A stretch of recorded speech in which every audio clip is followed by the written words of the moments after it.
Welcome to Creatively Christian, a podcast by Theophany Media, where we inspire, inform, educate, and empower creative Christians of all types. I'm one of your hosts, Brandon Hollingsworth. In this special exclusive episode recorded in 2020, Theophany Media President Jake Doberenz discusses with Christian Publishing Pro Steve Laube about working with a literary agent.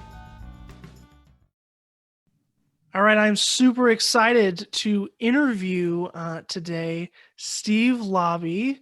He is kind of a big name in the Christian publishing industry, maybe even the only name that a lot of people know. He's the president and founder of the Steve Laube Agency, a literary agency. He has almost 40 years of experience just in the Christian bookselling world and publishing world. He's been a bookstore manager. He's been an editor at a publisher, and he's also the president of the Christian Writers Institute. And then he has some various books to his name. Oh, and also he's the president of Enclave Publishing. Is that how you pronounce it? That's correct. Okay. Which publishes Christian fantasy and science fiction. So this guy has done it all. Really, you've been kind of at almost at every angle of the Christian publishing kind of world, which is really awesome. And that's why I think he's going to bring a lot of value to our audience on Creatively Christian. Well, I want to first ask you just kind of how you got into this industry and really mainly why you're kind of excited about the world of Christian books.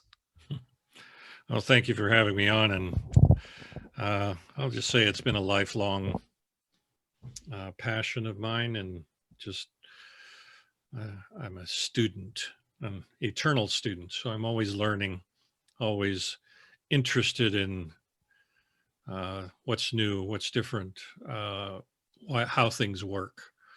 I mean, even all the way back in college, oh golly, those are now ancient historical documents. But I actually took a class on death and dying, and we had to create a paper or an oral presentation to the class. And I chose the topic, existentialism and the meaning of death.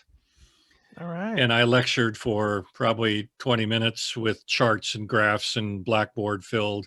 And I had a C in the classroom of jaws open and dead eyes because no one knew what I was talking about. But I was so passionate about it because I just wanted to understand what is the meaning of all this.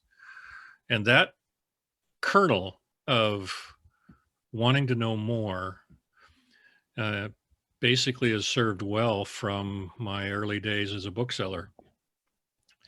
You know, trying to get into the minds of great thinkers, and then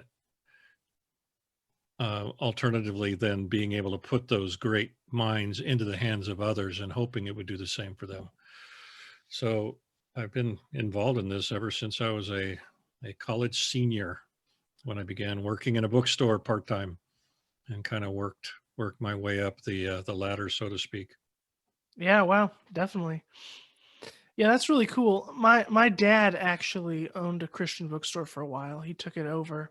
Wow. And so I've been in the Christian bookstore world, and it's fascinating. And there's a lot of good stuff out there, and it's definitely a great place to It is, learn and and explore. as your dad would say, it's also very hard to make a living at it, unless you're very fortunate, have a great community that can surround you, or incredible fortune, which is why it's so difficult to watch the demise of hundreds and hundreds and hundreds of Christian bookstores across the country for various economic reasons, but also just the inability of our industry to be able to billboard new products. In other words, putting them up where people can see them and decide, oh, I like this or I like that.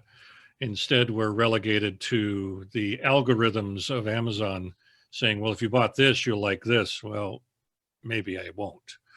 And it's a very different world now in regard to marketing and getting our ideas in front of people, which makes the job that much more, I shouldn't say difficult. It's just different. Yes, definitely. Yeah, my dad had to close that bookstore several years ago just because you can't compete with Amazon, and then Walmart's selling Christian books now, and yeah, it's tough. Yeah, So they take the cream off the top. At least Walmart does. They'll take the top 10 or 20 titles. Well, those right. are your bread and butter. And if you take the bread away, you're just left with butter and it melts. So Well said. Yeah. All right. Well, Steve, we talked a little bit about creativity right before I hit record.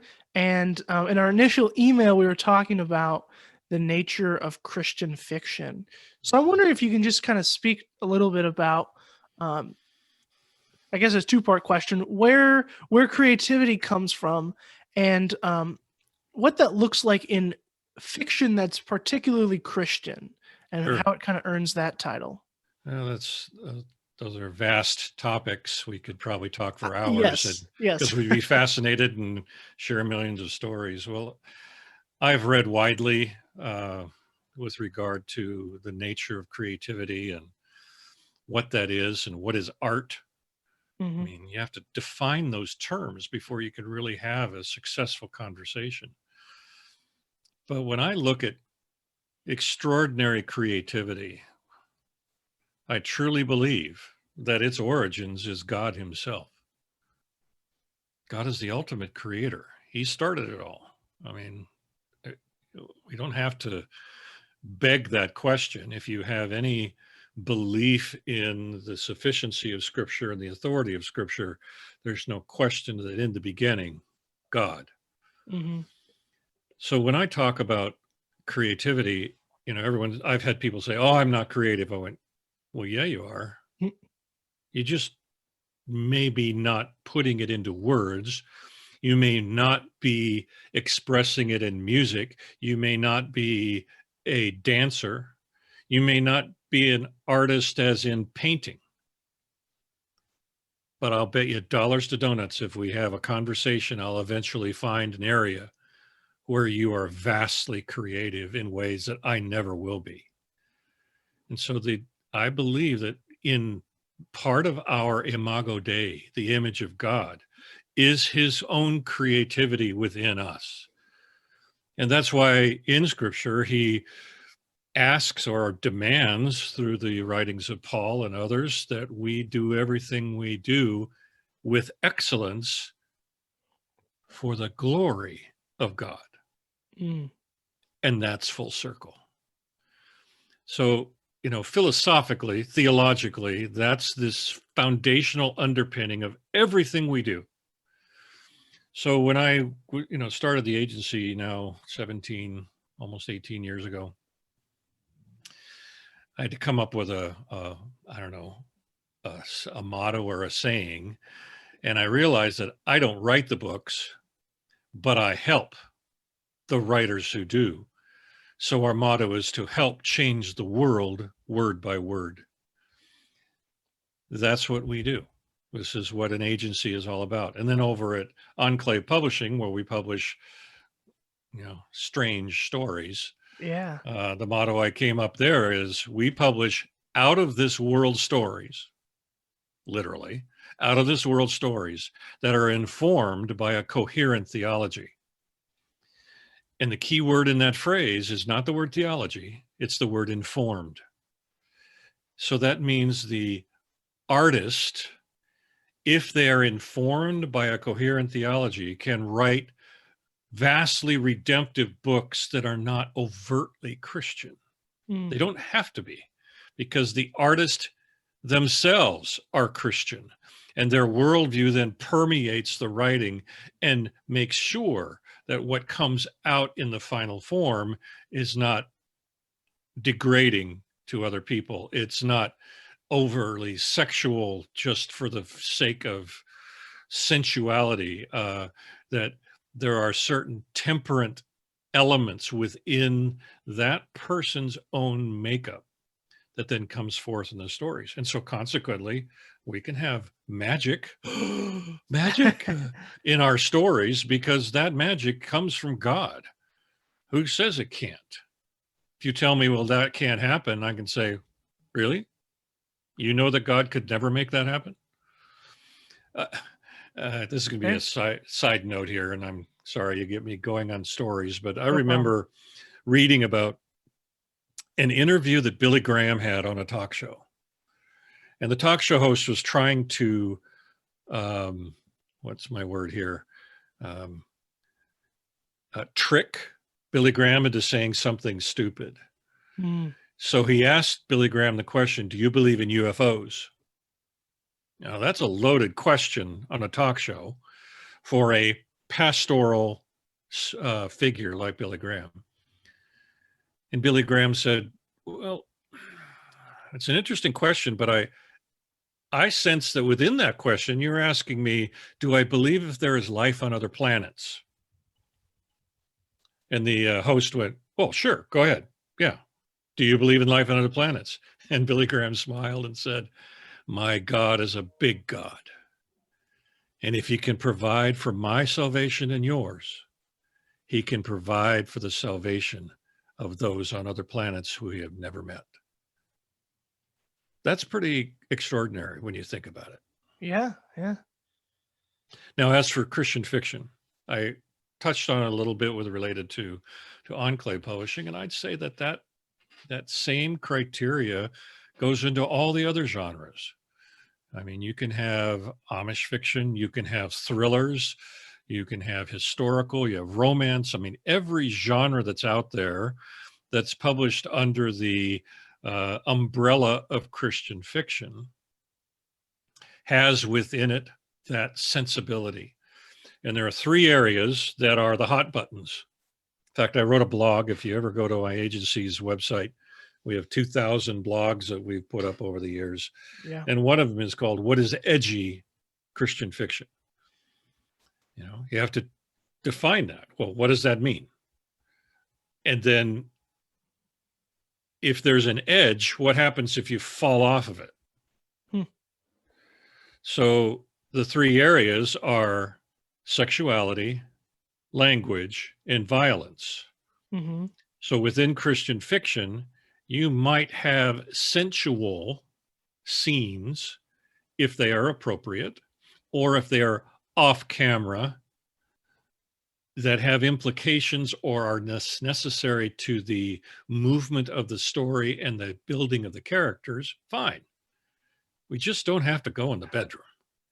I mean, for goodness sake, people. I mean, it's bad enough turning on television, and now that everything's streamed, there's not even a filter on any television in the United States and even in the world. None. I mean, it used to be, at least there was a filter for the, the free channels. Then secondly is language. Again, the coarseness of our society has caused various words to creep into our everyday language that 20 years ago would have made my mom reach out across the table and tweak my cheek very hard and say, son, not in my house. But today, it's like, oh, what's the big deal? Well, it's a big deal because language has meaning. And the third area is violence. Now, we used to joke when I was an editor at Bethany House that you could kill as many people as you wanted in your novel as long as you didn't have sex with any of them. And I mean, it was kind of funny because we had some Western novel where in the first 3 chapters, there were 9 people killed. But it was part of the storyline. It was focusing on a particular bad guy and his ravaging a community. And so then the good old sheriff comes in and saves the day, kind of thing. I'm really simplifying it, but I tell writers that just don't splatter the blood. In other words, just don't be horrific about it. There are violent things that occur. But let me tell you, if your novel is a story of spousal abuse, You're going to want to be really careful how you portray that in that novel, because there's going to be people who read it who cannot handle that because it's a memory for them. Mm. So you have to be really careful in it. And people will say, well, then all Christian fiction is sappy and it's not realistic. And my answer is always, well, you haven't read very many of it. Many of those novels, have you? Fair. Yeah. Fair. I mean, the bottom line is that all of that is done and done incredibly well. But people just simply go, well, it's Christian, it must be stupid. Or must be less than artistic, and it's canned, and well, okay, show me one is my answer. I will challenge that statement. I'll even challenge it to a writer who's pitching me their novel, who's saying, yeah, all that Christian fiction is sappy. I went, well, which one have you read lately? And they never have an answer for me, ever. Because they're making an assumption. They're making an assumption based on a cover. Oh, it has a pretty girl on the cover. It must be sappy. Well, maybe that book wasn't written for you. So obviously, I get very defensive when it comes to the attacks on our industry, because they're just simply unwarranted. They come out of ignorance, not out of knowledge. At the same time, there are some, let's just say, less than stellar works. Yeah. But I'll use an illustration of that. So I was lecturing to a public library system, and I was talking to them about Christian fiction. And I mean, the room was full of non-Christian librarians. They were not, how should I say, sympathetic. And so they were grumbling about my lecture. I could hear it in the room. I mean, murmuring and things like that. And I'd had them read a particular title beforehand, and the critique started coming in. It was not well written, and the dialogue is weak, and da da da da da. And I still remember the lady with a smoker's voice in the back part of one in the room. She goes very loudly, "Give the guy a break." And the whole room went silent. She said, "We got our Danielle Steeles. We have our Andrew Greeley's. He's just got the bodice rippers without the rip." And the whole room went, oh, I see. So this is the Christian version of Danielle Steele. Okay, fine.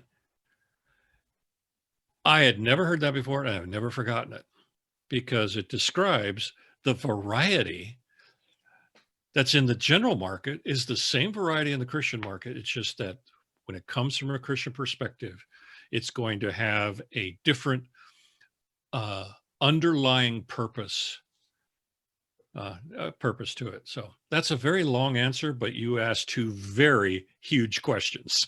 I know. I'm so glad you talked about that. That is right in line with what we do at my company, Theophany Media, and what we're trying to do with this podcast, trying to have those conversations.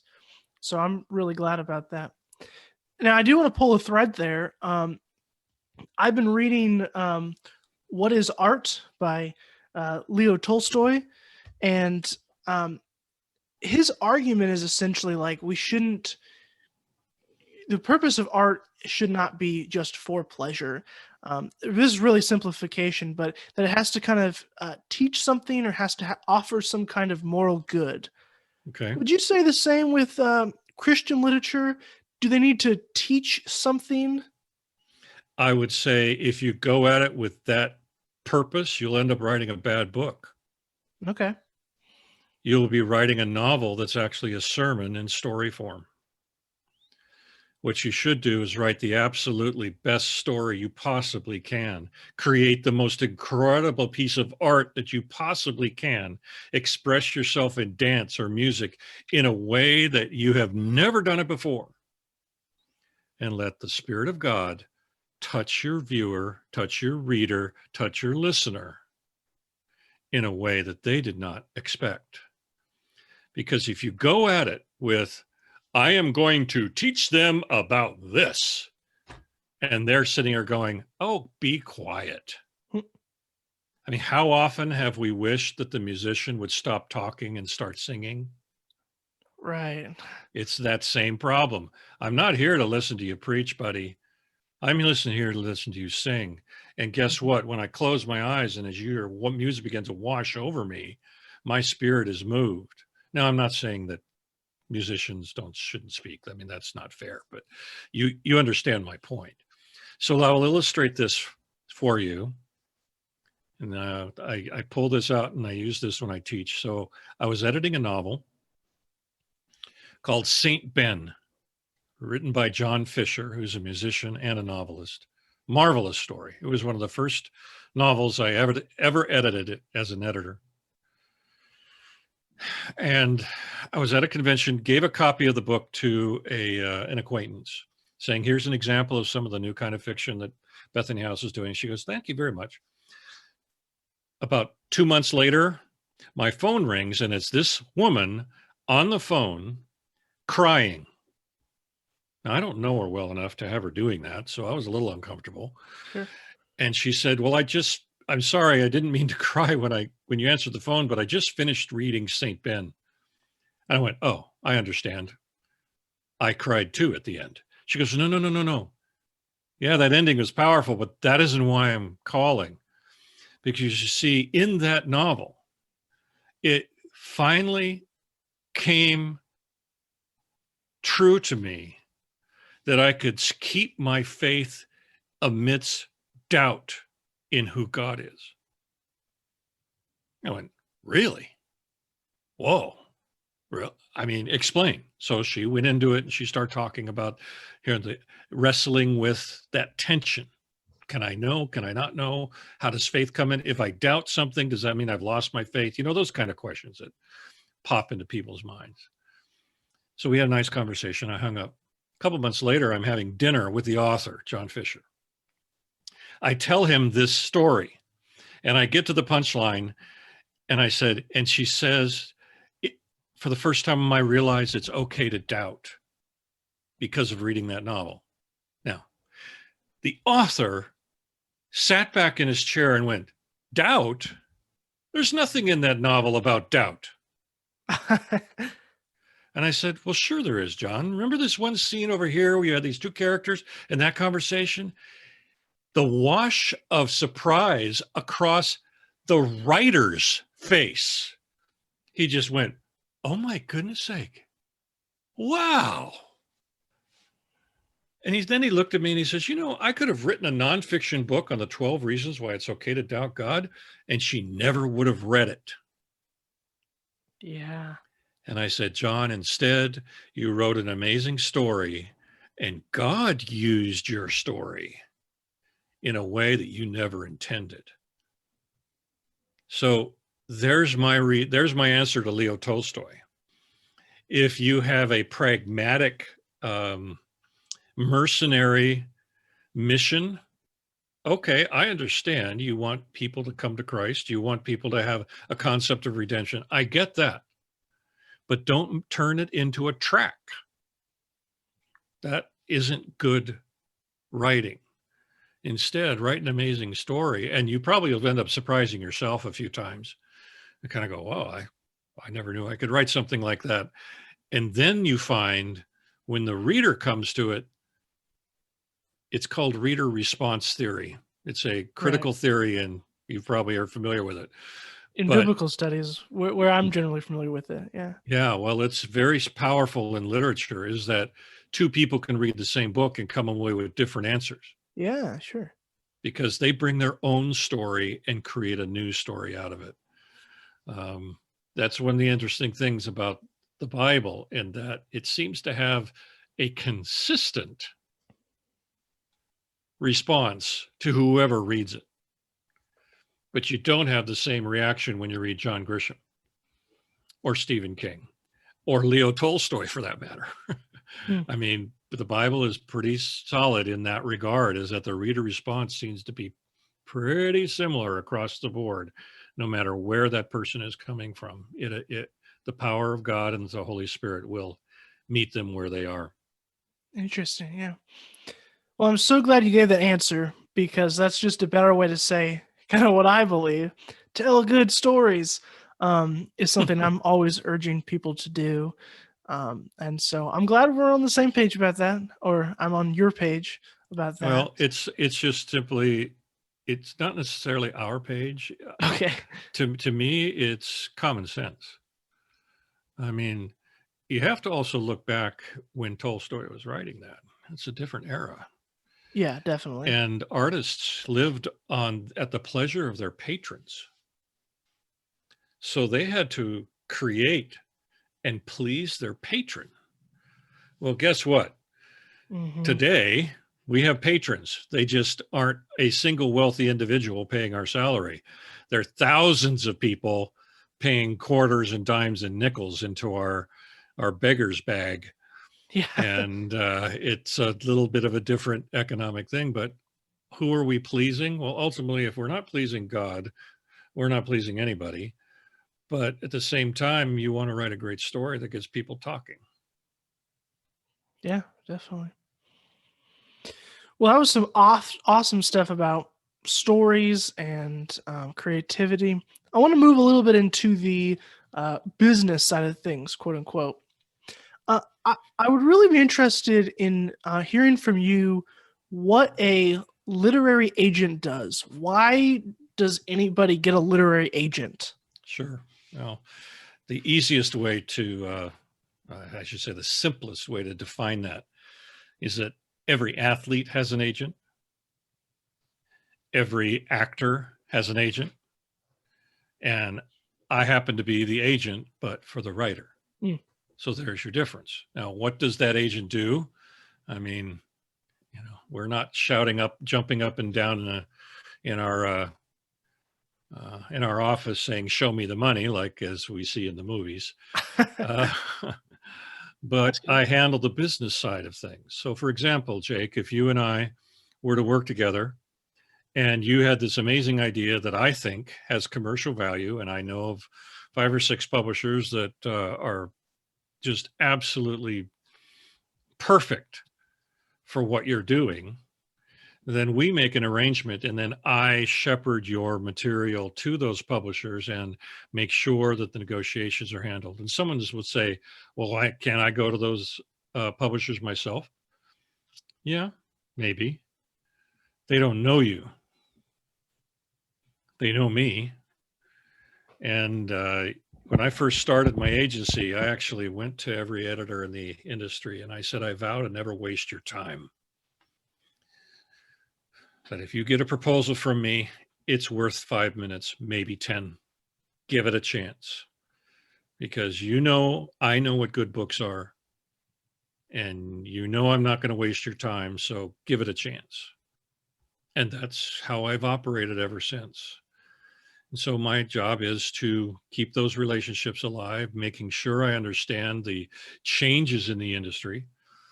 I mean, I publish the Christian Writers Market Guide annually. Right. And when we just did the 21-21 edition, which comes out middle of December in print, we have an online version that's updated all the time. But there were almost 500 changes in the book. I mean, from last year's edition to this year's. And we're talking companies that existed last year don't this year because the pandemic killed them. Yeah, sure. But then there were others that are startups that the pandemic gave people the opportunity going, I've always wanted to do this. And suddenly, boop. Well, how would you know that? You can't keep track of this industry. That's my job. Then when it comes to negotiation, you might think you know what a book contract looks like. You might think you know the value of your contract, but you don't have anything to weigh it against. So, for example, I'll represent a few scholars who are academics, extreme academics. And in the past, they just signed whatever contract was put in front of them. Oh my goodness. I've seen some of those. And they left a lot of money on the table and they left a lot of rights on the table. So now I come in and I, tug and pull and have the old negotiation thing. And now they have contracts that They're still weighted on the publisher's side, but at least not so heavily. And those are the kinds of things I do. That's how I get paid. I get paid a commission for the author's earnings on their book. Every agent gets around 15% of the author's earnings. But beyond that, let's say you contract your book, everything is fine and happy, and then your editor quits. Now what? Who's the new editor? Who's the one who's touching your book? And you don't know this stranger. Stranger danger. Yeah. And things start coming up in the editing process, and you're going, oh my goodness, they're doing this to me. And you call your agent and you say, Steve, they're doing this. And I'm going, yeah, that's normal. And you went, it is? I didn't know that. I thought, oh yeah, that's actually, this is how this company works, or this is how the editing process works. You see right away, you have that veteran who can come alongside you and assure you that you're not being snookered.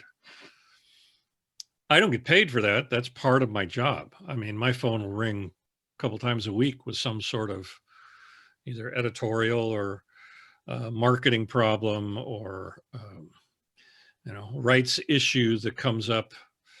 The sheer variety of that is rather quite fascinating. And then just general career advice. What do I write next?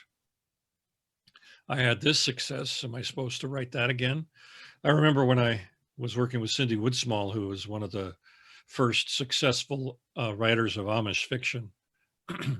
You started that? You started that whole genre? No, she was third. You had Bev Lewis and Wanda Brunstetter, and then Cindy Woodsmall. Back before it was a genre. Gotcha. This is 2006. In fact, I still remember to this day getting her unsolicited proposal in my inbox. I had it reviewed. The reviewer put 3 stars across the top and said, and with the phrase, Steve, pay attention. And so I started reading, going, wow, this is a great writer. This is an amazing story, but it's Amish. Who reads Amish fiction? But thought, this is something unique. And there was an editor who had the same vision, Shannon Marchese, who was working for Waterbrook at the time. And the book hit the New York Times bestseller list. So anyway, back to the story. Yeah, sorry. She calls me and says, do I have to write Amish for the rest of my life? And I said, well, as long as there's coal in this train, yeah. And that's what she's done. Wow. So you see, she actually went back into her archives and found stories that she had either started or played with or whatever, over her lifetime, and she converted them and put them into Amish settings. That was how it all started. She had an idea. She had an old order Amish friend that gave her some insight, and she created a story. And the next thing you know, you have this phenomenon that today is now a genre. It's not a fad. It's not going away. Yeah. Interesting. So just to summarize, literary agents, your agents are dealing with the money stuff, the representing you in general, and dispensing their wisdom about book trends and all that kind of thing. And brainstorming what's next, or even if you run into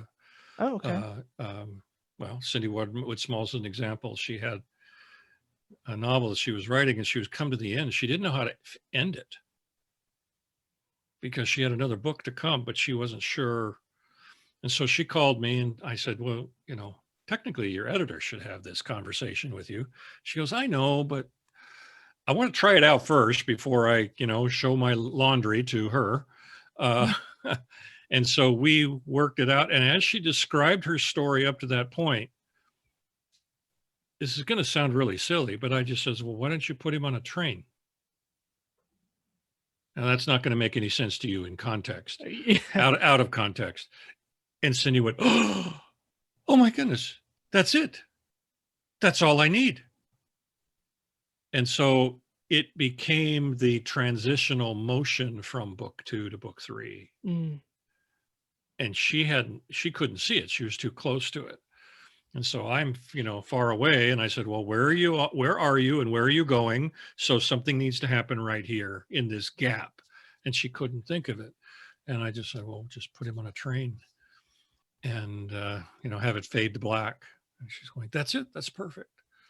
So you see, sometimes you have someone who is a fellow reader, fellow artist who understands you, that you can run ideas by, and you're not afraid of having the professional, your publisher saying, wow, that was really a dumb idea.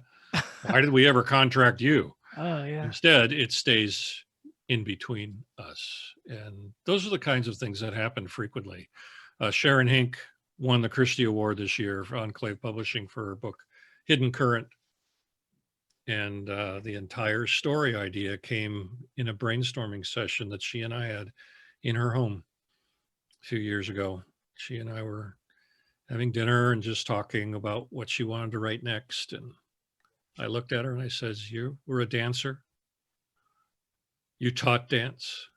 Why don't you make dance the magic?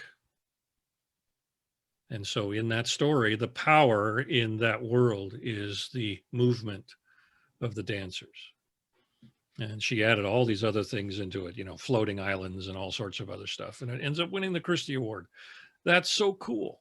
That is cool. That is so cool. So. Wow.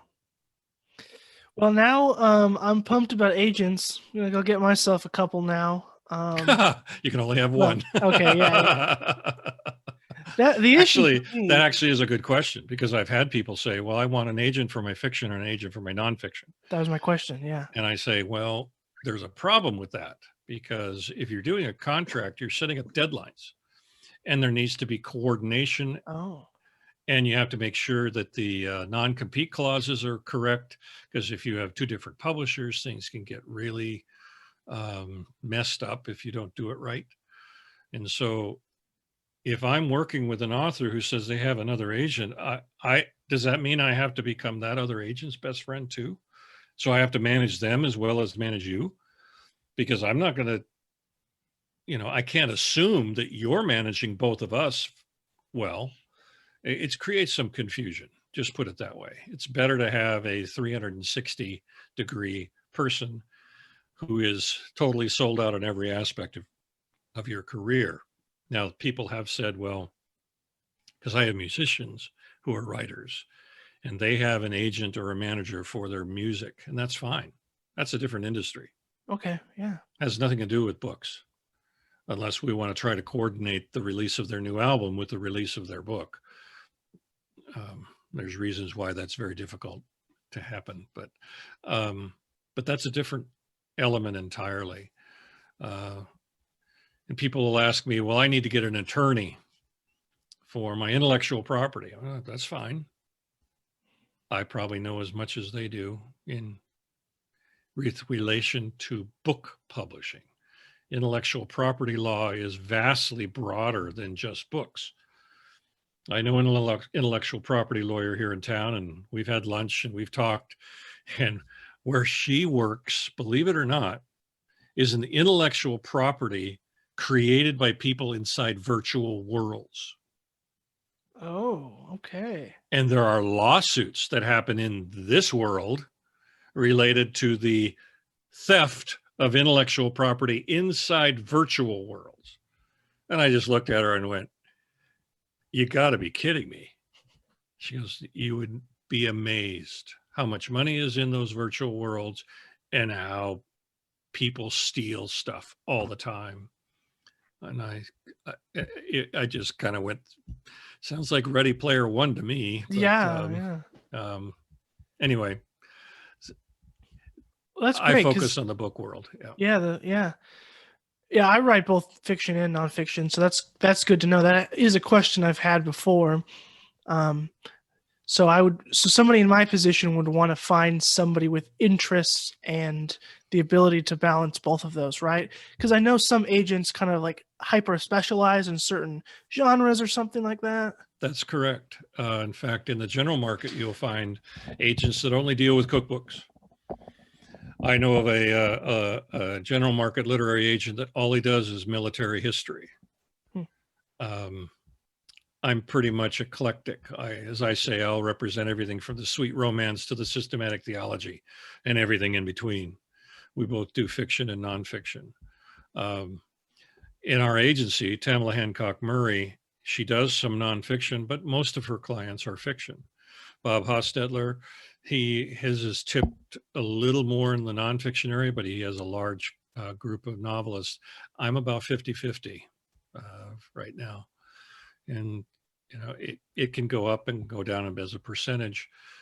Most agents in the Christian business who are specialized will tell you that up front. They'll just simply say, I don't deal with fiction, so go find someone else. Okay. Yeah.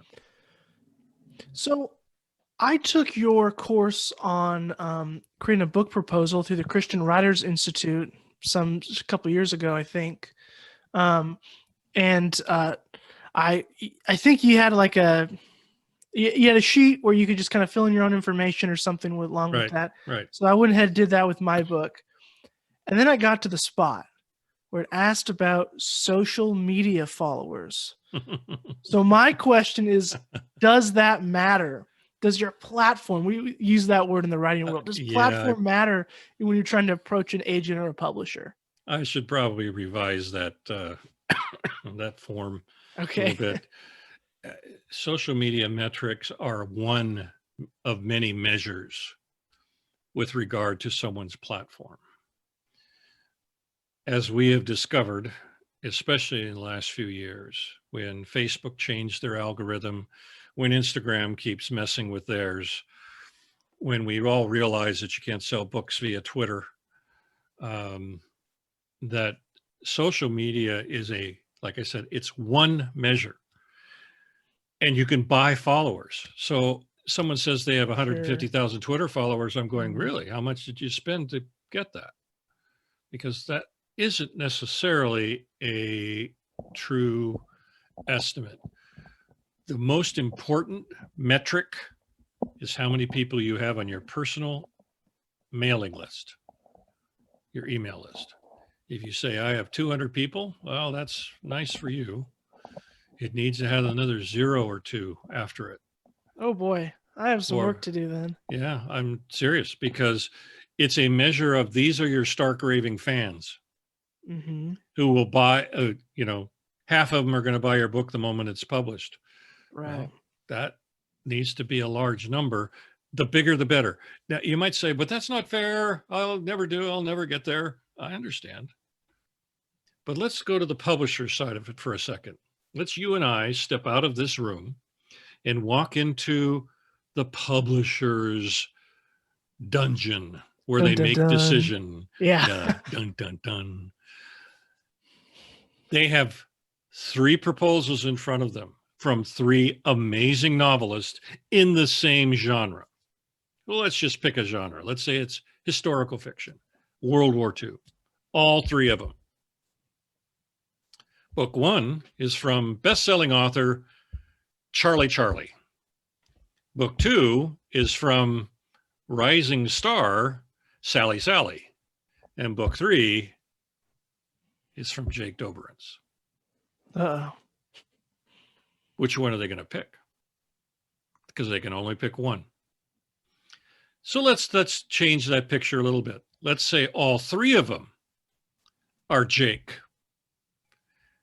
There's Jake E, Jake I, and Jake O. But all 3 are World War II debut, first time World War II novelists. Jake E has 200 people in their mailing list. Jake I has 500, and Jake O has 2,500. Which one will they pick? If all things are equal, which one is easier for the publisher to sell more books? It's that simple.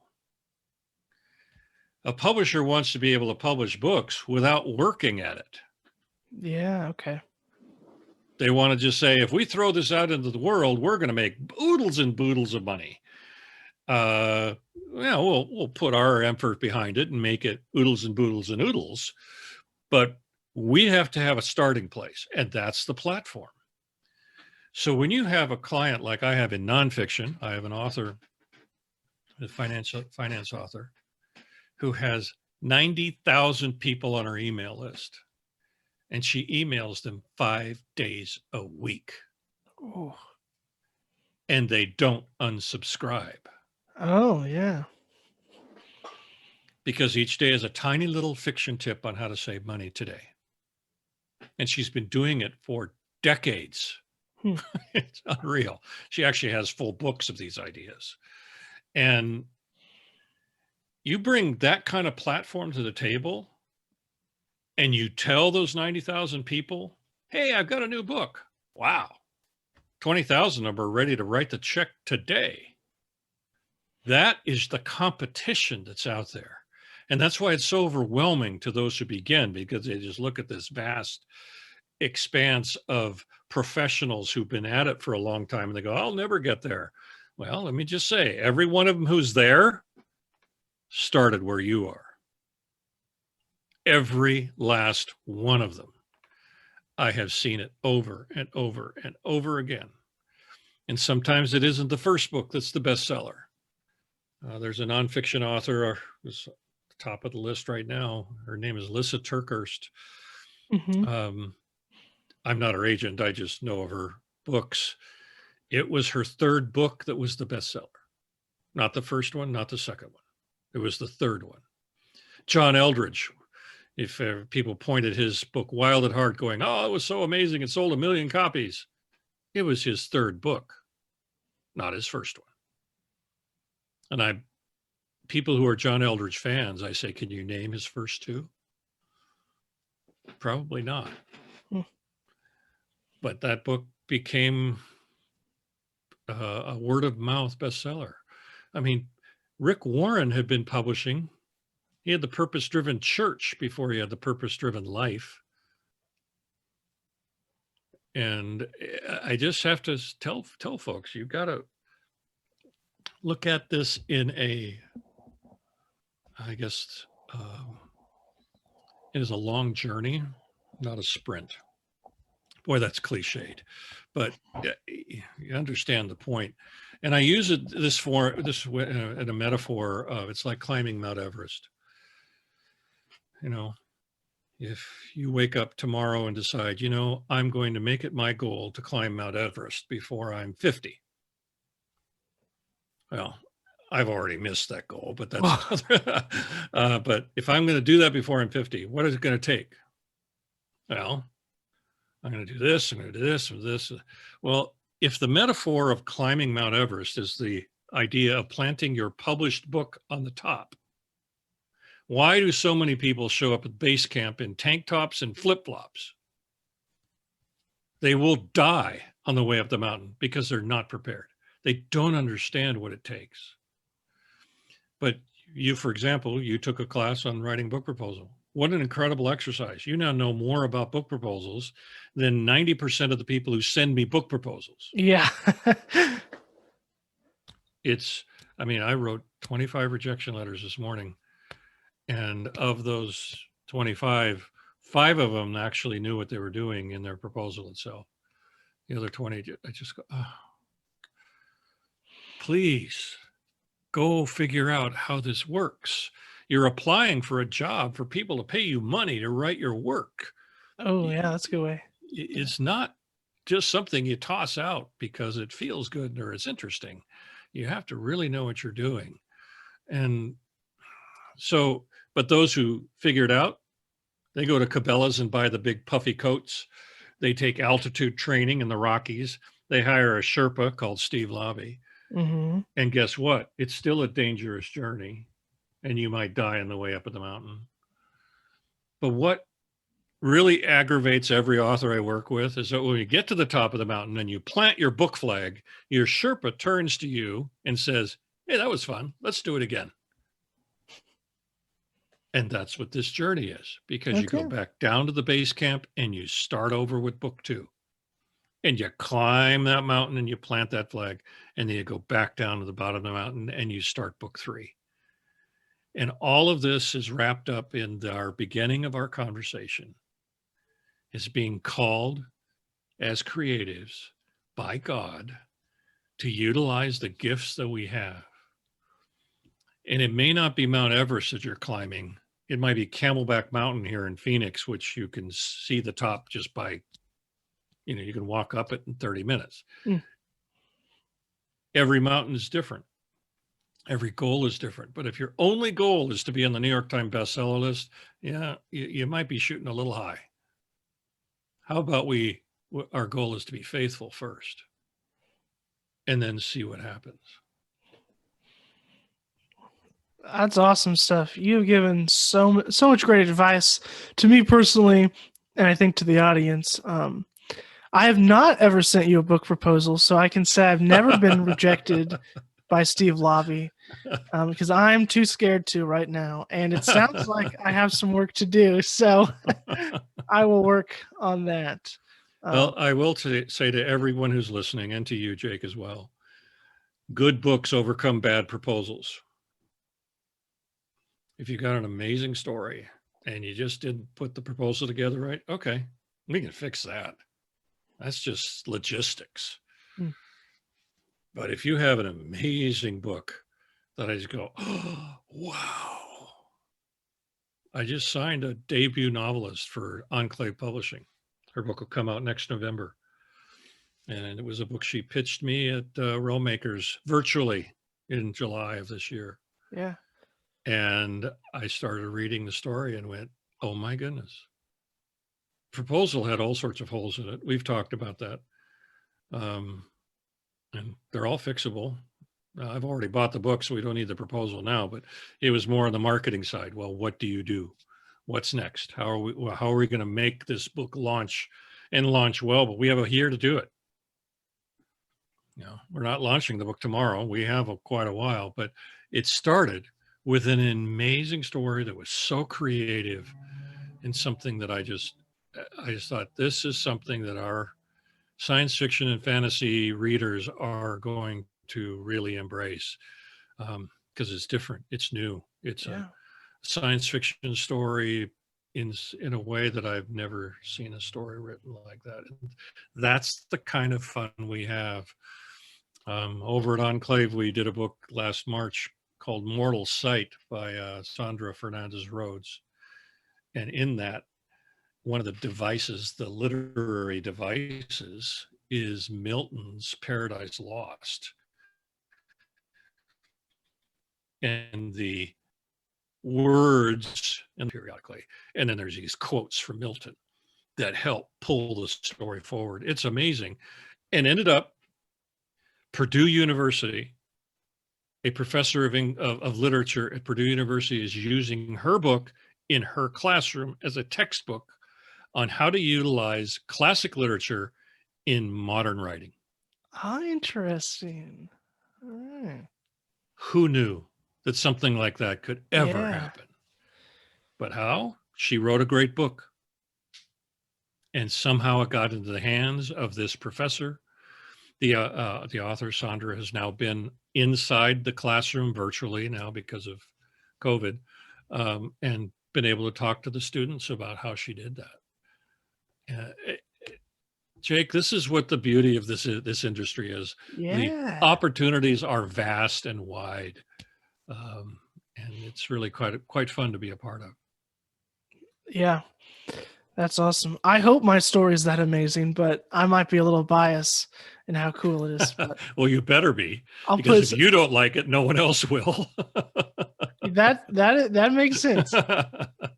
I do really like it. It's a story I came up with in 5th grade, and I didn't write it in 5th grade with the idea of it. So, but anyway, that's a different conversation. Well, hey, you can go back to C.S. Lewis and find his early childhood stories that have been published. Have you ever seen his book Boxen, Boxen? I don't think so. Those are his childhood stories that he wrote out, and they found them in the midst of his papers, and they brought them out. And so you can see the mind of a child C.S. Lewis and his creativity even back then. It's kind of interesting. That is interesting. Well, you can tell my story is created by a child because the title character, his name is Super Jake. So really creative with the protagonist name there. Well, I'm reading a general market science fiction novel now called Slanted Jack, and it has this tongue-in-cheek humor in there, because the planet that everybody's trying to get to, that has been, cordoned off, and nobody can get there because of all the great secrets that are there. And the main character says, yeah, it's a really weird name of the planet, but that's what you get when the starship captain who discovers the planet asks his 6-year-old grandson, what should we call it? And the kid says, Pinklepunker. And that's the name of the planet in the book. And so the name Pinklepunker is throughout the story. And I laugh every time because I'm going, I could just see my, 5-year-old grandson saying, let's call it Pinklepunker. And everyone goes, okay. And it becomes the thing we call it for the rest of history. That's pretty funny. I love it. Obviously, the author had a grandson that said something silly, and he put it into the book at some point. Sure. Anyway. So, Steve, I hope you can just kind of leave us with a vision of the future. For what does Christian publishing look like? And I don't just mean what are the next fads, but what do you hope to see? What kind of transitions and changes are you seeing? It's a good question. The COVID-19 crisis has caused everybody to take a very hard look at the future. Just because the nature of how books are sold and discoverability within new books is radically different this year in 2020 than it even was in 2019, and it was already hard then. So we're looking at book ideas that almost sell themselves. When I teach this, I try to say to a class, I try to ask the question to the class, would you even buy your own book if you didn't know who you were? So it's on a shelf virtually on Amazon or in physical form in Barnes and Noble.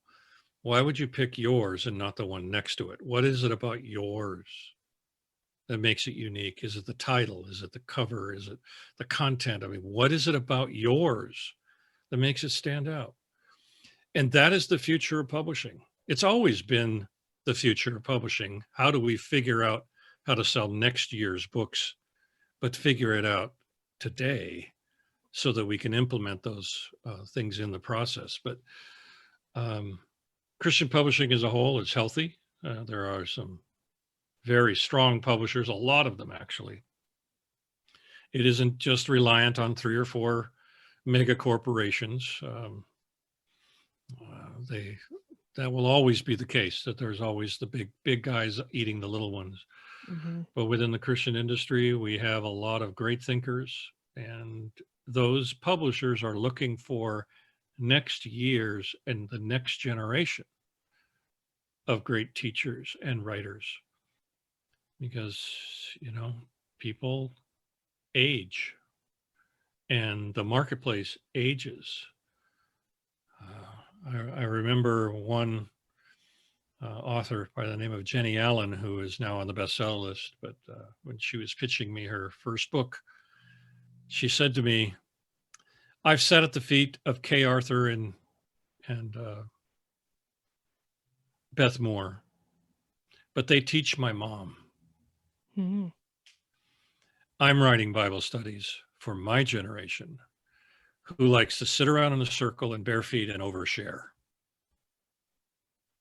And I laughed, and she goes, well, that's my point, is I'm looking at creating Bible studies for the next generation. And that was her vision. And guess what? That's what she's doing. And she was an anointed writer and an anointed speaker, and is really doing great things with her IF gatherings.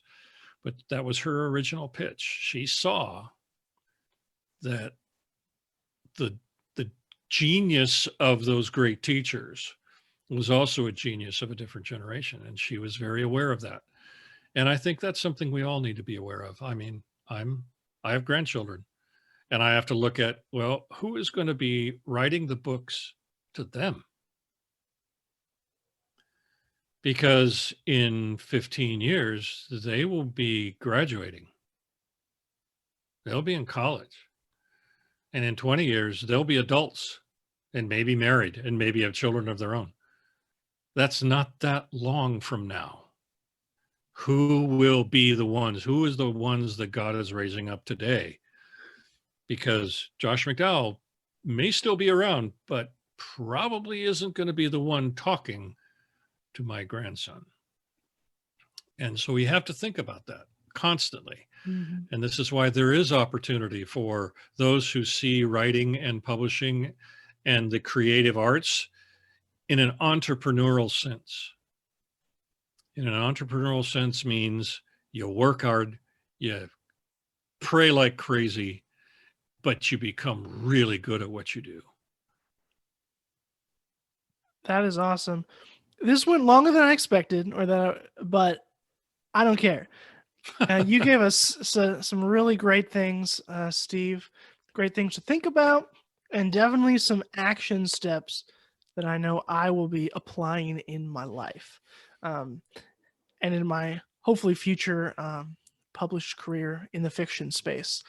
Thank you so much. If people want to hear more about your wild ideas and all your training and all the things that you're doing, where are some spaces that people can head to find out more? Oh, mainly it's the Steve Laube, Laube, B as in boy, stevelaube.com. We have a blog Monday through Friday that you can get for free. And there's 2,000 really articles in the archives that if you were to sit down and read them all, you would get a crash course in what happens within the publishing industry. That's a great place to start. It's a beginning anyway. And then over at the Christian Writers Institute, we've got over 100 courses, and they're not designed as super expensive $1,000 courses. I mean, we have courses in there that cost $4, for goodness sake. The idea is to be able to listen to lectures or to watch video of some of the great teachers in our industry in an economical manner that allows you to at least think about these things a little more intentionally. I mean, there may be more sophisticated programs out there, and that's fine. I'm not trying to replicate that. I'm trying to make things affordable and accessible to as many people as possible, so that we can all raise our level of success that much easier and that much better. Awesome. Well, thank you so much for being on this bonus episode for Creatively Christian. It was great to have you. Like I said, learned tons, and it's really, really exciting that such a figure like you would come to our humble podcast. So, well, thanks for asking me, Jake. It's a privilege and an honor to address creatives in any way, shape, or form. So thank you for having me. Yeah, thank you. Thank you so much for listening today. To get all the links and resources that were mentioned in this episode, please visit our website, theophanymedia.com/Steve. To support the show and join our patron community, where you'll get extra access and exclusive content, visit us at patreon.com/Creatively Christian. Creatively Christian is a product of Theophany Media. You can find out more at theophanymedia.com. This show is hosted by Brandon Hollingsworth, Andrea Sandifer, Dave Ebert, and Rachel Anna. Our logo is by Bill Brooks. Bill Brooks and Andrea Sandifer did our music, and Jake Doberenz produces and edits the show.